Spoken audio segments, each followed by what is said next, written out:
लौरा के पिता अपने साथ में बहुत सारी तबाही लेकर के आए हैं। क्या लोग उनसे हैं खुश या हैं नाराज? क्या इनके बीच में हो सकता है एक बहुत बड़े युद्ध की शुरुआत, या सब कुछ ऐसे ही खत्म हो जाएगा?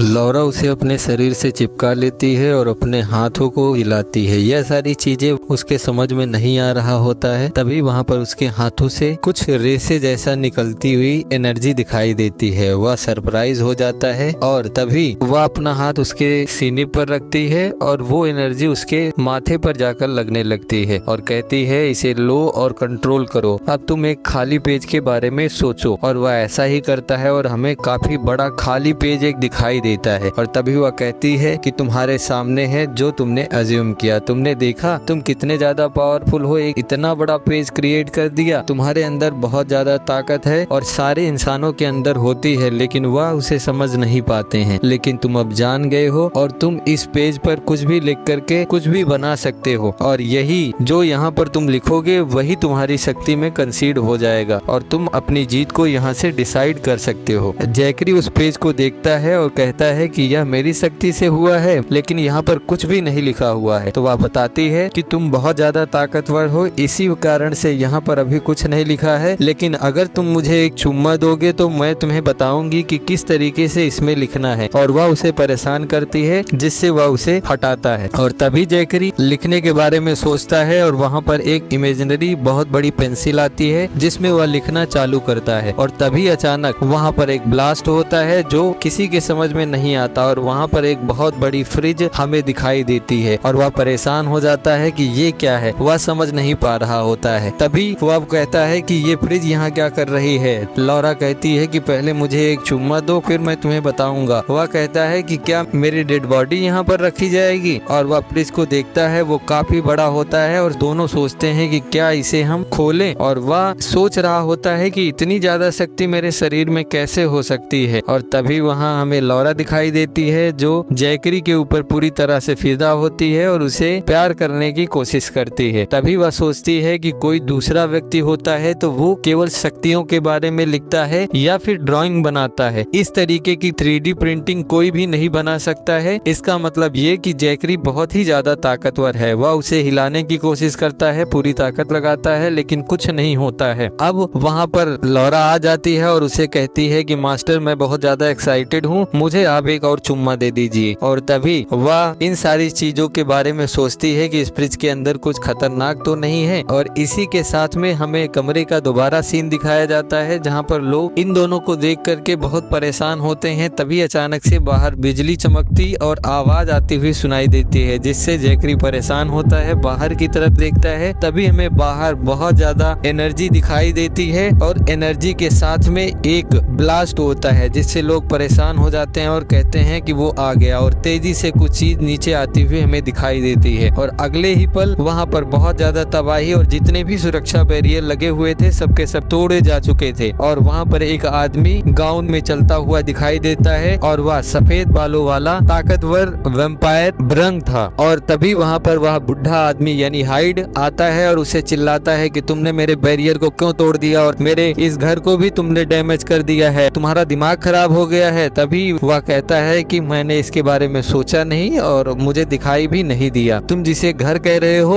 वो एकदम बेकार था, जिसमें मैं तुम्हारी कोई मदद नहीं कर सकता हूँ। ये तुम्हारा हेडेक है और तुम इसके बारे में देखो। और वह आगे बढ़ता है। वहाँ पर लोगों को देख करके उसकी आंखों से आंसू निकलने लगता है और कहता है, इतने ज्यादा बदसूरत लोग एक साथ में यहाँ पर क्या कर रहे हैं? मेरी आंखों में दर्द होने लगा और खून भी निकलने लगा तुम लोगों को देख करके। वो लोग कहते हैं कि आप अपने शब्दों को थोड़ा संभालिए, ये कैसी बात कर रहे हैं? और तभी वह कहता है कि तुम जरूर एक रॉयल परिवार से हो, लेकिन तुम्हारा मुंह बहुत ही ज्यादा गंदा है। वह औरत कहती है कि मैंने इनके बारे में बहुत सारी बातें सुनी थी, लेकिन ये इतने ज्यादा टेरिबल होंगे मुझे नहीं पता था। और वह कहता है कि तुम लोग बोलना बंद करो, मेरे दिमाग में भी बहुत दर्द हो रहा है और इस गंदे जगह पर कौन रहना चाहेगा? मैं यहाँ से तुरंत जाना चाहूंगा। तभी पीछे से लौरा उसे बुलाती है और वो दोनों एक दूसरे के साथ मिलकर के बहुत खुशी होते हैं, अपनी ग्रीटिंग्स देते हैं। तभी अचानक से उसके पिता पिता को पता चलता है कि उसकी महक बदल चुकी है और वह उससे पूछता है कि तुम्हारे शरीर में क्या हुआ, तुम्हारा खून क्या बदल गया है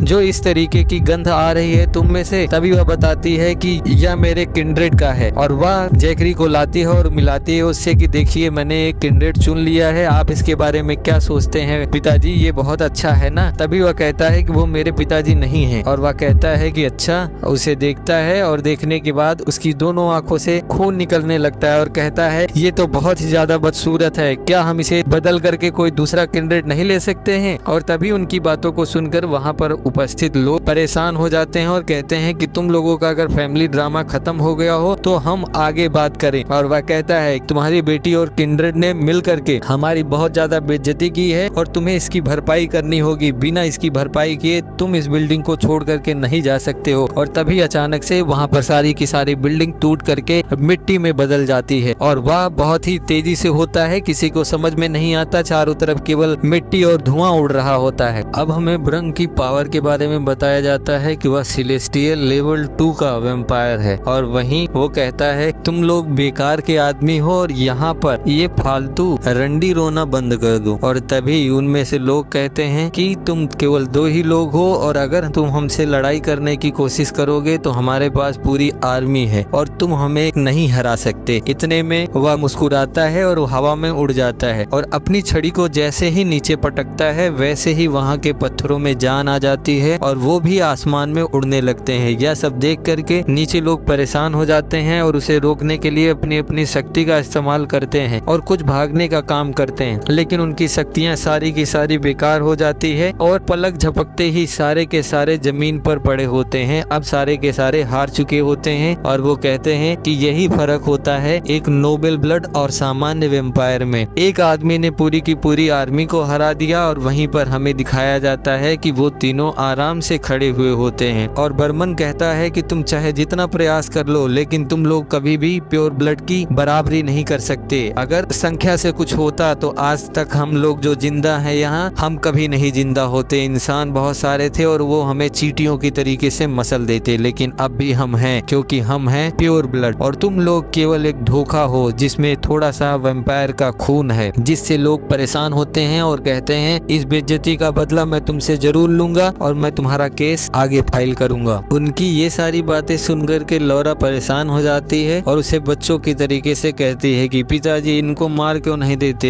ये लोग बहुत ज्यादा बातें कर रहे हैं, आप इनको मार दीजिए, ये एक चूहे ही तो हैं। लेकिन वह कहता है मैं चाहूँ तो इन्हें 1 सेकंड में मार सकता हूँ, लेकिन इनका चेहरा इतना बदसूरत है कि मेरे दिमाग में छप जाएगा और वो मैं नहीं चाहता, इसीलिए मैं इसे नहीं मारूंगा। वह कहता है कि तुम जिसको बताना है, जिससे कहना है उससे जाकर के कहो, मुझे उससे कोई फर्क नहीं पड़ता, वो तुम्हारा हेडेक है। और वहीं पर बताता है कि मैंने जब मैं बच्चा था सेनारा को मैंने खुद हराया था और सेनारा किंग का नाम होता है वैम्पायर किंग। अब यहाँ पर पीछे बहुत सारे लोग होते हैं जो बहुत सारी बातें करते हैं कि मैं इन्हें जाऊंगा वहाँ पर इनके नाम केस करूंगा, ये करूंगा वो करूंगा, और यह सारी चीजें जैकरी भी सुन रहा होता है, लेकिन वह ढूंढ रहा होता है उस लड़की को और वह उसे दिखाई देती है। वह उसके पास जाता है और देखता है कि उसे बिल्कुल खरोच भी नहीं आई है और वह मन ही मन में ब्रंगन को धन्यवाद देता है। तभी वह कहता है कि यहाँ पर सारे के सारे बदसूरत हैं, केवल एक ही चीज है जिसकी मुझे सुरक्षा करनी चाहिए थी, जो सुंदर थी वह यह थी, और वह आगे बढ़ जाते हैं। तभी वहाँ पर हमें बहुत सारे रिपोर्टर दिखाई देते हैं जो कि उस तबाही को रिकॉर्ड कर रहे होते हैं और वो बात करते हैं कि एक ही क्षण में उन्होंने क्या कर दिया, कैसे कर दिया, यही सारी बातें वहाँ पर चल रही होती है। और न्यूज में फ्रंट पेज पर हमें केवल जैकरी और लौरा ही दिखाई देती है, पूरे दुनिया में केवल उसी के चर्चे थे कि किस तरीके से उन्होंने एक किंड्रेड चुना। अब वो सारे के सारे अपने घर वापस लौट जाते हैं और तभी हमें जैकरी दिखाई देता है जो बाहर से लौट कर आया, जिसका वेलकम करती है लौरा और उससे पूछती है कि तुम आ गए। तभी उसके दिमाग में चल रहा होता है कि वह लड़की को लेकर के गया और एक रास्ते पर छोड़ दिया जहाँ से उसने कहा मैं खुद यहाँ से चली जाऊंगी, और उसने उसे धन्यवाद दिया। तभी लौरा पूछती है कि तुम भागे क्यों नहीं, लेकिन वह कहता है कि मैं सोच तो रहा था यहाँ से भाग जाने के लिए, लेकिन मुझे पता था कि तुम लोग मुझे कहीं से भी ढूंढ निकालोगे, तो मुझे क्यों भागना। वो कहती है हाँ बहुत सही कि सोचा है तुमने, अब मुझे बताओ कि मेरे शरीर के साथ में क्या हुआ है, तुम उसके बारे में कुछ तो जानती हो। लेकिन लौरा उसे इग्नोर करती है और कहती है कि इतनी जल्दी क्या है, पिताजी आपका इंतजार कर रहे हैं, चलो। और वहाँ पर हमें ब्रंश दिखाई देता है जो कि बैठा हुआ होता है और वह कहता है कि बेकार सा किंड्रेड, और वह उससे पूछता है कि तुमने डिसाइड कर ही लिया होगा कि तुम्हें जिंदगी चाहिए या मौत, जो कि जैकरी के समझ में बिल्कुल नहीं आता कि किस बारे में वह बात कर रहा है। तभी वह कहता है इन दोनों मास्क में से एक मास्क चुनो, नहीं तो तुम्हारा बदसूरत चेहरा देख करके मेरा दिमाग खराब होगा और मैं तुम्हें मार दूंगा। जिससे वह एक मास्क लगा लेता है और वह कहता है कि आप बहुत बढ़िया है, और वो आपस में बात करने लगते हैं। तभी लौरा कहती है कि पिताजी आप उन लोगों को मारा नहीं, ये बहुत बढ़िया काम किया, आपने खुद पर कंट्रोल रखा है और हमें लग रहा है कि आप पहले से काफी ज्यादा बदल चुके हैं। ये सारी बातें उन दोनों के बीच में चल रही होती है और अंत में कहते हैं कि अब हमें चलना चाहिए। और चलने की बात सुन करके जैकरी के समझ में नहीं आता कि ये कहाँ जाने की बात कर रहे हैं। तभी वो बताते हैं कि होली सिटी में जाने वाले हैं। होली सिटी वेम्पायर का वह सिटी है जहाँ पर सबसे ताकतवर वेम्पायर राज करता है और उसे सब राजा कहते हैं। और वहीं पर वह अपने बारे में बताता है कि वहाँ काउंसिल में मेरे नाम की चर्चे बहुत ज्यादा है और लोग मेरे बारे में बहुत ज्यादा बातें कर रहे हैं। और वैसे भी मैं और राजा दोनों बचपन में दोस्त हुआ करते थे, हम दोनों एक भाई की तरीके से थे। ये सारी अफवाहें भी न्यूज में बहुत ज्यादा उड़ रही हैं, तो हो सकता है कि हमें कुछ दिन में यहाँ से जाना पड़े। हमारे पास 5 दिन है जिसमें तैयारी कर लो और हम यहाँ से निकल चलेंगे। तभी जैकरी लौरा से कहता है कि हमारे एग्रीमेंट का क्या हुआ। लौरा कहती है कि ज्यादा परेशान होने की जरूरत नहीं है, तुम्हें पूरा फ्री विल है, तुम घर जाओ, 3 दिन है तुम्हारे पास, तुम सोच लो कि तुम्हें क्या करना है, उसके बाद में मेरे पास आ जाना, जो भी तुम डिसाइड करोगे वह मैं मान लूंगी। और वो चली जाती है। उसके जाने पर उसे याद आता है कि उसके शरीर में जो हुआ था उसके बारे में उसे बात भी करनी थी। तभी उसका फोन बजता है और वह फोन उठाता है और वहाँ मदद की गुहार होती है। फोन के दूसरे तरफ हमें कोलिन पता चलता है। पागलों की तरीके से जैकरी दौड़ता हुआ कोलिन के घर पहुँचता है। वहाँ दरवाजे को नॉक करता है लेकिन कोई जवाब नहीं देता। दरवाजा खुला हुआ होता है, वह अंदर चला जाता है और वह सारे कमरे को ढूंढता है लेकिन वहाँ कुछ नहीं मिलता है। तभी उसका अचानक पैर एक चीज पर पड़ता है जिससे वह उठाकर देखता है तो वो कोलिन और उसके पिता की फोटो थी जो कि टूटी हुई थी। अब उसके समझ में नहीं आ रहा था कि क्या हुआ है, लेकिन उसे इतना जरूर पता था कि यहाँ कुछ तो गड़बड़ हुआ है। तभी वह पुलिस स्टेशन जाता है और वहाँ उनसे मदद करने के लिए कहता है और वह सारी बातों को उनसे बताता है, लेकिन पुलिस ऑफिसर उसकी एक भी बात सुनने को तैयार नहीं है। वो अपने एक्सक्यूज बताता है। जैकरी बार बार अपनी बातों को रख रहा है कि नहीं आप उसको ढूंढने के लिए जाइए, लेकिन उसका एक्सक्यूज खत्म ही नहीं हो रहा है। वह हर तरीके से उसे निग्लेक्ट कर रहा है और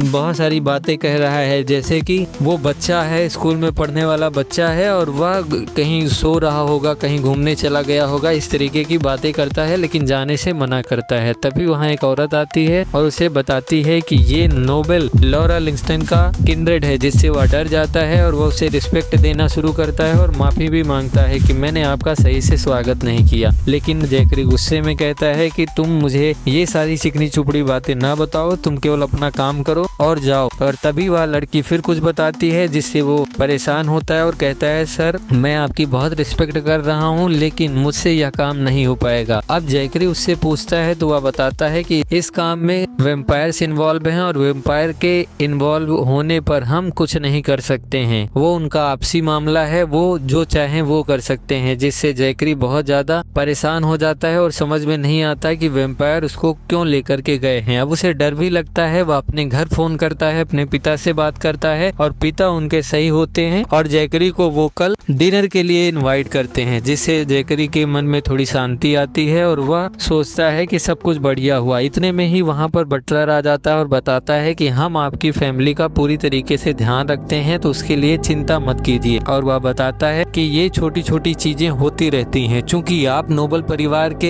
एक किंड्रेड बन गए हैं तो आपके जानने पहचानने वाले लोगों के ऊपर खतरा भी मंडराना शुरू कर देता है और दूसरे वेम्पायर्स जो किंड्रेड की रेस में होते हैं वो आपको रास्ते से हटाने और आपको परेशान करने के लिए जुट जाते हैं। जिससे वह कहता है कि उसमें उस बेचारे कोलिन की क्या गलती है, वो कौन सा मेरा परिवार है। वह बताता है कि वह फैमिली तो नहीं है लेकिन वो आपका दोस्त था और आपके साथ में ट्रेल में उसने पार्टिसिपेट भी किया है, जिससे लोगों की नजर उस पर आई होगी और वह जरूर उसे कहीं ले गए होंगे। तभी वह कहता है कि अब मुझे आगे क्या करना चाहिए। तो वह बटलर बताता है कि कि वह एक वैम्पायर के पास में है। वह वैम्पायर आपसे खुन्नस रखता है, लौरा से भी खुन्नस रखता है, जिसके कारण उसने ये किया है। अब आप हमें ऑर्डर दीजिए कि हमें क्या करना चाहिए, आपको क्या करना है। तो जैकरी कहता है कि इस समय पर मुझे केवल एक ही बात दिमाग में है कि मुझे किसी भी तरीके से कॉलिन को बचाना है। और तभी हमें फिर से डिवोक जैकरी दिखाई देता है और सब लोग पूछते हैं कि आपका प्लान क्या है। वो कहता है मैं उसे केवल बचाने जा रहा हूँ। और वहीं हमें दूसरी तरफ दिखाया जाता है कि एक बूढ़ा वैम्पायर जो एक लड़की के साथ में बैठ करके बात कर रहा होता है, लौरा के पिता के बारे में बात करता है कि वो तो चले गए हैं, उन्होंने जो काम किया है उसके लिए उन्हें होली सिटी बुलाया गया है और वो वापस नहीं आने वाले हैं, वो बहुत ज्यादा परेशान रहेंगे। जिससे वह खुश होता है और कहता है कि मैंने